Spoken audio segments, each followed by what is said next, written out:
Good morning students, this is 12th class biology, lecture 2 of chapter 7 evolution. Topics to be discussed today are Urey-Miller's experiment and evidences of evolution. So let's start with Urey-Miller's experiment. So Harold Urey and Stanley Miller, these were two scientists, so that's why we call the experiment Urey-Miller experiment. They conducted an experiment to prove theory of chemical evolution. Okay, so for what this experiment is, this was done to prove the theory of chemical evolution, which was given by Opren and Haldane. That is most acceptable theory for the origin of life. Okay, and that theory was experimentally proved by Urey and Miller. Now what was the experiment? They created a similar condition of primitive earth. Okay, like what were the conditions on primitive earth? High temperature, volcanic storms. Okay, temperature was very high at the primitive earth, and continuous volcanic storms, reducing atmosphere containing methane, ammonia, water and hydrogen. So these were conditions on the primitive earth. So the similar conditions were created by Urey and Miller. Now what they did, they made electric discharge. Means how they created these conditions of primitive earth. First of all, they made electric discharge in a closed flask containing methane, ammonia, hydrogen and water vapors at 800 degrees Celsius. Okay, here electric discharge, that is like the volcanic storms on the primitive earth. Okay, see here, this is the experimental setup of Urey and Miller, and this is electric discharge here. Okay, so they created this condition of electric discharge here, which was resembling the volcanic storms on the primitive earth. Okay, and they keep the temperature 800 degrees Celsius, likewise the high temperature on the primitive earth. So temperature was kept high here also. Then which gases were present on the primitive earth? Ammonia, methane, water vapors, these were present. So all these were present in Urey Miller's experiment also in this flask. So methane, ammonia, hydrogen and also water vapors were present here in a flask, right? As a result, some amino acids are formed. Okay, and when this experiment was done with the similar conditions of the primitive earth, Urey and Miller found that some amino acids were formed in this flask. Okay, here what was done? With the electric discharge in this flask, water has been taken. Okay, water vapors when mixed with all these gases and pass through the electric discharge and the high temperature, and then this is the condenser to cool down the water. Okay, and these all the conditions are like the primitive earth, and the product that was formed after the reaction of all these water vapors and all these gases in the high temperature and in the presence of electric discharge, the product that was formed was collected here in this flask. Okay, and Urey and Miller found that here amino acids were formed. So in similar experiments, other observed formation of sugars. Later on, many other scientists also did the same experiments, and they also found the formation of some biomolecules like sugars, nitrogen bases, pigments and fats. So these biomolecules were formed during the similar type of experiments by some other scientists also later on. So this was the basis of you can say this was the experimental proof for the chemical evolution of life, right? So Urey and Miller proved by experimentally that life had originated from the inorganic molecules. Okay, so here this is the NCERT diagram of Urey Miller experiment, the same setup. Here electric discharge and all these gases are present, and water vapor when coming from here. So and here condenser is present to cool down the water, and then sample is collected, means the product that will be formed will be collected from here. So you can make this diagram. This is given in your NCERT book. Now next topic is evidences for evolution, and in this lecture you will study about the paleontological evidences of evolution, morphological and anatomical evidences for evolution, biochemical evidences, and evidences for evolution by natural selection. Okay. So first let's talk about the paleontological evidences. Evidences for evolution means that evolution has occurred. Okay, that first the simple type of organisms were formed on the earth, and later on those organisms get evolved to form the complex type of organisms, right? So these evidences come from these evidences for the evolution we can get from different sources. So one of those is paleontological evidences. Now what is paleontology here? Paleontology means the study of fossils. Okay, and what are fossils? Fossils are remains of hard parts of life forms, of hard parts of any organism. That can be a plant, that can be any animal, okay, or any microbe. So fossils are remains of hard parts of life forms found in rocks, especially in you can say in rocks, you can say rock is earth crust. Okay, so fossils are hard parts. Fossils are written documents of evolution. You can say this, that fossils are like a written document of the evolution, because from the fossils we can study all the you can say about the bones and the body structure of the animals. Those were present in the past time, right? And with the help of that we can tell about the evolution. That's why we can say fossils are written document of evolution. Now significance of fossils. What is the significance? Fossils indicate the connecting link between two groups of organisms. Okay, some of the fossils, like fossils of Archaeopteryx. Okay, this was the fossil of Archaeopteryx, and this Archaeopteryx fossil had some characteristics of the reptiles and some of the characteristics of aves, means some of the reptiles and some of the birds. Okay, so this is considered as a connecting link between the reptiles and birds, right? So we can say that this is a significance of fossils, that they can indicate the connecting link between two groups. It means they indicate that aves, means birds, have evolved from the reptiles. That's why such type of any organism was present in the past.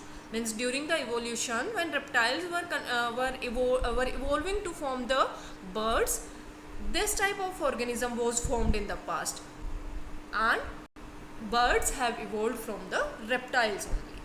So this is significance of fossils. Next significance is they give an idea about the form and structure of extinct animals. Okay, the animals which have been extinct today, means the animals which are not present today on the earth, those are called extinct animals. So how can we study those animals?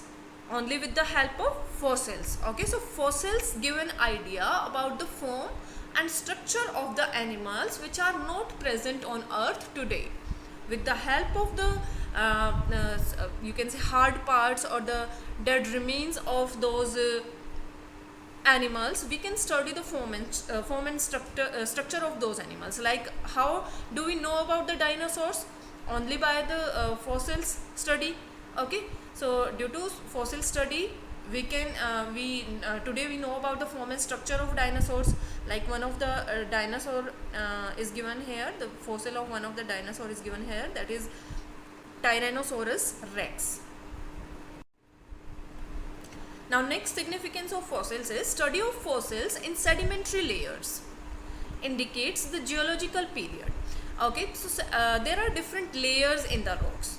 Okay, here you can see these are different sedimentary layers. Okay, right, you can say the lowermost layer means the organisms which were present earlier. Okay, then later on these were buried in the rock, or you can say in the earth crust.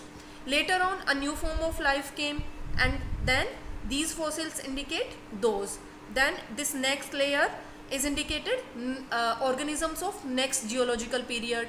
Then this layer, so fossils present in this layer were present in the next geological period. So all these layers of the rocks are you can say are representing the different geological period.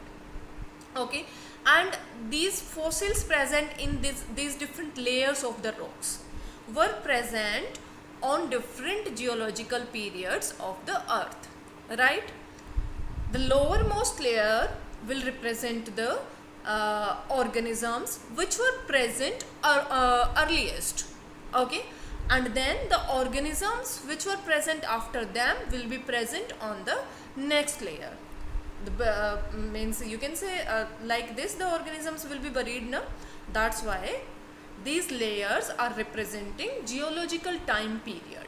Okay, and the organisms means you can say these fossils represent the organisms which were present in those geological periods.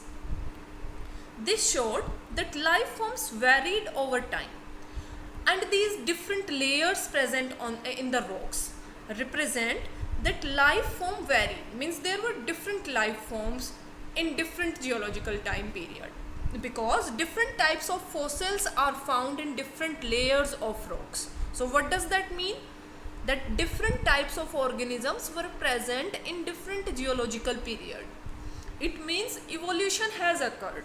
Okay, some life forms are restricted to certain geological time spans, and there are some life forms which were present only in a specific geological time period and were not present after that. It means evolution has occurred and the simpler life forms have converted into complex life form. One more thing is here, mostly what happens when a rock is studied for the, means the layers of the rock is studied for the fossils. Okay, then what is mostly what is observed, that the fossils present in the lowermost layer of the rock are of simplest type. Okay, and after that the organisms means the form of organisms is complex type. It means this life form was simpler and the at the time of origin of life, and later on it became, you can say the organisms became complex. Morphological and anatomical evidences. So this is next evidence for the evolution. Morphological means external structure of the organs, and also anatomical, internal structures. So these also give evidences for the evolution. Now comparative anatomy and the morphology shows that different animals have common structural features. This can be explained as follows. So for example, homologous organs and homology. Now what is homologous organs? Homologous organs are the organs which are fundamentally similar in structure and origin but adapted for different functions.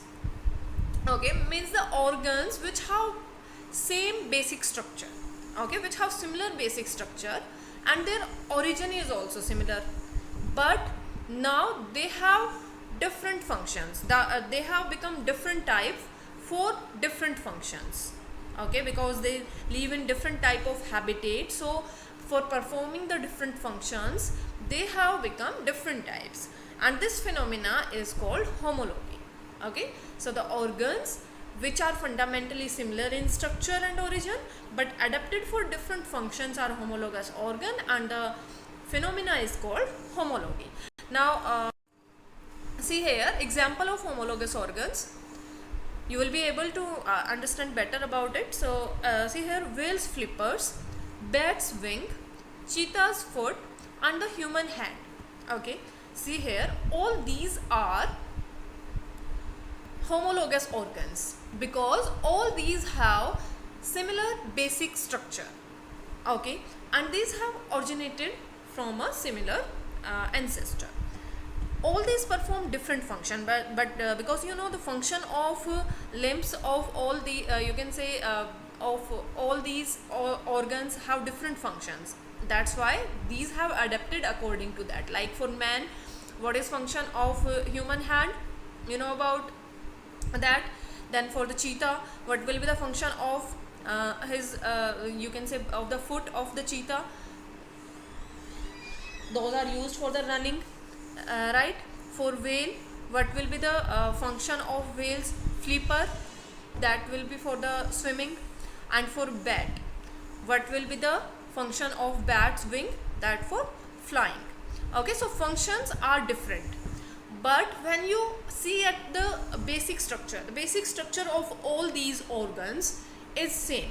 Like in all, the basic skeleton structure, that is humerus, radius, ulna, carpals. Like you know about the human skeleton, na? Human skeleton system you have studied in 11th class, and you know about the bones of the hand. So which bones are present in human hand? Humerus, radius, ulna, carpals, metacarpals and phalanges. These are present, right? सबसे पहले humerus, after that radius, then ulna. So all these bones are present in the human hand. Okay, so all these bones are also present in these organs also, like in foot of cheetah, flipper of whale, and also wing of bat. These also have humerus, radius, ulna, then these are carpals, metacarpals and these phalanges. Likewise in whales, flipper also, and bats, wing also, all these bones are present. It means these bones are present. If these bones are present in all these organs, these have originated from a similar source. Okay, and we can say their basic structural plan is similar. Okay, because all have the similar type of bones, so the basic structural plan of all these is same. It means these are homologous organ. Okay, why these are homologous organ? Because the basic structure is same, but for performing different functions, these have adapted differently. Okay, their structure has become somewhat different for performing different functions. So these are homologous organs. Other examples are heart of vertebrates, then blood vessels, excretory system, brain. So all the vertebrates have similar basic structure of all these organs, of the heart, blood vessels, excretory system, brain. The basic structural plan is same for all these. So we can say all these are homologous organ and are showing the homology. You can see example of homology in plants as well. Here you see these are thorns of bougainvillea. Okay, this is bougainvillea and these are thorns in bougainvillea. Okay, and these structure, what is this structure? This is called tendril. Okay, and this is in cucurbita. Okay, so what is function of this tendril here in cucurbita? For climbing on any spot. Okay, so it is used for climbing on any spot. And what is function of this thorn in this bougainvillea? It is for the protection purpose, right? Now the function of both is different. Okay, but the basic structure of these two is similar, of the thorns and tendrils of cucurbita. Their basic structure is similar and also their origin is same. Okay, they have originated from the similar ancestor, you can say. So these are representing the homology. Okay, and these can be called homologous organs. So this is an example of homology in plants. Now, origin of homologous organs due to adaptation to different needs is called divergent evolution. Now you have seen that homologous organs arise from the similar source, have same basic structure, but for performing different functions. Okay, or you can say due to different needs, they become different type. Their structure becomes somewhat different. So this type of evolution, in which there is adaptations to different needs, is called divergent evolution. Okay, what is meaning of divergent? Divergent means if we start from one point, one central point, and anything is scattering in various directions like this. Okay, then this is called divergence. Okay, so here also same thing is happening in the homologous organ. From one common ancestor, all the organs have been originated. Okay, and due to different needs, these have diverged. Okay, so this is called divergent evolution. So homologous organs represent divergent type of evolution. and homology indicates common ancestry. Okay, so homologous organs also give the evidence for the evolution. How? They show that the ancestor for all the organisms were common. Now, divergent evolution is the process by which related species become less similar in order to survive in different environmental conditions. Right? We can say this, that like related species. Let's take example of that cheetah and human being. Okay, both are related species because in both the hand structure, the basic structure of hand, basic structure of limb, you can say, is similar, right? But these species become less similar. Why? In order to survive, okay, in different environmental conditions, because the needs of cheetah is different from needs of human being. So for their survival, they have become less similar to each other. So this type of evolution is called divergent evolution. Analogous organs and analogy also gives an evidence, a morphological and anatomical evidence for the evolution. Now, how these analogous organs are different from homologous organs? Analogous organs are the organs having similar function but different structure and origin. So this is just opposite of the homologous organ. Here function is similar but the basic structure and origin is different. Okay, and this phenomena is called analogy. Now let's take some examples like wings of insects and wings of birds. These represent analogous organs. These are analogous organs and these represent analogy. As you know, in both insects and birds, in both wings are used for flying, right? For insect as well as for birds, wings are used for flying, but their basic structure is different and their origin is also different. Like for insects, wings are made up of chitin, while wings of birds are modified forelimbs. So you can say their basic structure and their origin is different. That's why these organs are analogous organs and are representing analogy, right? So these are just opposite of the homologous organs. Now next example, you can take eye of octopus and eye of mammals. Now how this structure, in both eye will help in seeing, in watching different things, okay, but their basic structure is different. Eye of octopus is different from mammal's eye. How? Because retina of the eye of octopus is developed from the skin, but in mammal's eye, retina developed from embryonic brain region. Okay, so their structure, or you can say their origin, is different. Now one more example is flipper of penguin and dolphin. The function is same for both flipper of penguin and for the dolphin flipper. Both have same function, but the origin and the structure is different.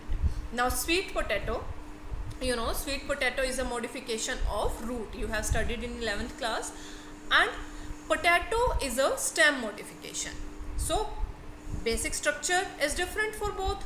Okay, also the you can say the origin is different. One has originated from the root and another has originated from the stem, but function of both is same. What is the function? Food storage. Okay, so function for both is same.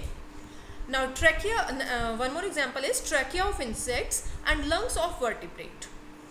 Trachea of insect is for the respiration and lungs in vertebrate is also for respiration, but their origin is different. Like in insects, trachea develop from the ectoderm layer of the embryo, and lungs of the vertebrate develop from the endoderm layer of embryo. So their origin is different. Now the origin of analogous organs due to adaptations for life in similar habitats is called convergent evolution. So this convergent evolution is just opposite of the divergent evolution. Here what happened? From the different sources, from the different origin places, if different organisms are converging at one central point, then this will called convergence, and such type of evolution will be called convergent evolution, because here what is happening?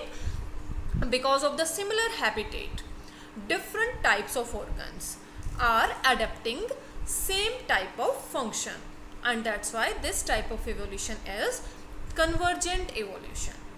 Now convergent evolution, you can say it is the process by which unrelated species, okay, so here like insects and mammals, okay, so unrelated species become more similar in order to survive in similar environmental condition. Next evidence for the evolution is biochemical evidences. Biochemical evidences in which structure of proteins and genes, you can say, can give some evidence. So similarities in proteins and genes of all the organisms, where you can say the same protein perform similar type of function in all the organisms, okay. And the genes, you have studied about the human genome and the genetic code, you have studied, and you know there are different codons, and those codons code for the same amino acid, means one specific codon code for the same amino acid in all the organisms. Either it is a microorganisms, means from bacteria to higher organisms, same codon will code for the same amino acid, right? So you can what is this representing? What is this means this is an evidence for the evolution, right? That a gene, if there is a codon in any bacteria that is coding any amino acid, and the same codon is coding for the same amino acid in a higher organism also, right? So this is an evidence for the evolution, that all the organisms have evolved from a common ancestor. And also the structure similarity of the proteins and genes are the evidences for evolution. Similarities in other biomolecules also, other biomolecules, you can say carbohydrates, lipids, DNA, RNA. As you know, you have studied about the double helical structure of DNA, okay, and what are the you can say the main parts of the DNA. Those are nucleotides, okay, that is a nucleotide chain made up of nitrogenous bases, sugar, okay, and the basic structural plan of this DNA is same in all the organisms, okay. This structure, double helical model, was not just about the structure of DNA of human being, but in all the organisms DNA is made up of nucleotides, okay. It is made up of nitrogenous bases, sugar, phosphate, all these are present in the DNA of all the animals. So this gives a biochemical evidence for the evolution. And also the metabolism is of similar type in all the organisms, that's why this is also a biochemical evidence. Now next evidence for evolution comes from natural selection. And what is natural selection? It is the process by which organisms that are best suited for their environment survive and reproduce. So any organism which is best suited, means which can live in any environment and can reproduce at higher rate, okay, which is at best suited for the environment, which can change itself with the changing environment, you can say. If any organism can change itself with the changing environment, we will see that organism is best suited for their environment. So those organisms survive and reproduce, and such type of selection is called natural selections, means the nature selects the organisms which are best suited. Nature selects the organisms which can change, which are able to change themselves with the nature, okay. So nature select those organisms. This is one example of natural selection. So see here, these are two moths here. One is having white wings, okay, and this is called Biston Betularia, and there's another moth having dark wings, okay. dark wings, or you can say melanized wings. Okay, and you can say this is melanized moth, and the scientific name for this moth is Biston carbonaria. So this Biston betularia and Biston carbonaria. Now how these are representing natural selection example? In 1850s in England, before industrialization, okay, when before industrialization, more white winged moths were present. But after the industrialization, means in 1920s, more dark winged moths were present than white winged moths. Now what was the reason behind it? Let's understand it. What was the reason? Before industrialization, there was thick growth of white colored lichen covered the trees. You know what is lichen? A combination of algae and fungi. Okay, and lichen always grow in a pollution free area. Okay, so before industrialization there was no pollution, that's why there was more growth of lichen, and that lichen, you know, lichen is present on the bark of trees, right? Lichen grow on the bark of trees. So that lichen growth on the bark of trees covered the trees, and due to that, what was the color of bark of trees? It was white. Okay, in that background you can say moths were present on the bark of trees. Okay, moths used to sit on the bark of trees, and what was the color of bark of trees? It was white due to presence of lichen on that, right? Now in that background, the white winged moths survived, but the dark colored moths were picked up by the predators. When any predator comes, what happened? Because the white winged moth were not visible easily because of the same color of the background. Okay, background color was also white, that's why white moths were not easily visible to the predator. That's why who was the prey? The dark winged moths. Okay, so the predators usually used to eat dark winged moths, and that's why population of dark winged moth was less than white winged moths. White winged moths were larger in number. Now what happened after the industrialization? Due to pollution, lichen did not grow. Okay, and the tree trunks became dark. One reason was the absence of the lichen, and another reason of the dark color of the trunks was due to industrial smoke and soot. Okay, the pollution that was coming from the industries, that also get deposited on the bark, and also the growth of lichen was not there. So due to these two reasons, tree trunk became dark in color. Now what will happen?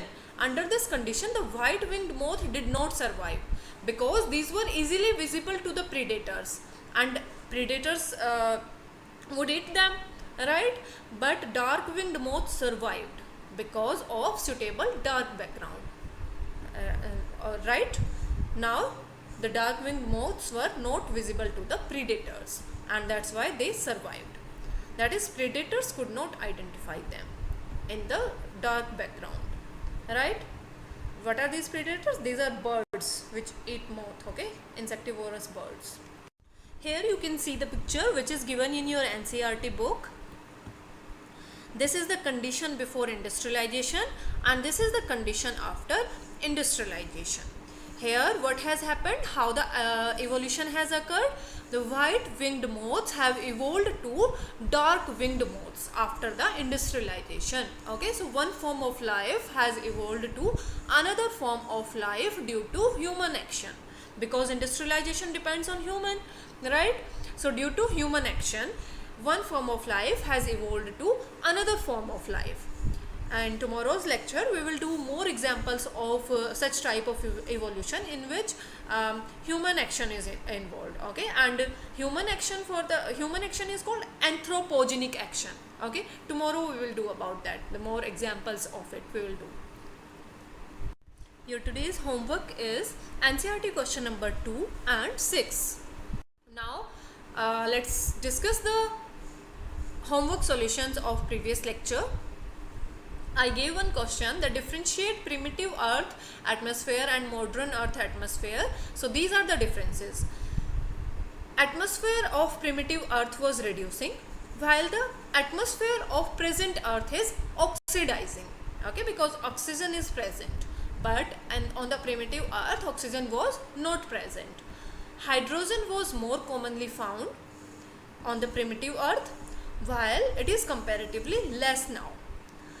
Ozone layer was not formed on the primitive earth, okay, it was formed later on. So ozone layer was absent, and the UV rays came directly on the earth, while now ozone layer is present on the modern earth, okay, and UV rays, you can say this ozone layer is protecting us from the UV rays of the sun. Now temperature was very high due to frequent volcanic eruptions at the time of on the primitive earth atmosphere, while now temperature is moderate and volcanic eruptions are not so common.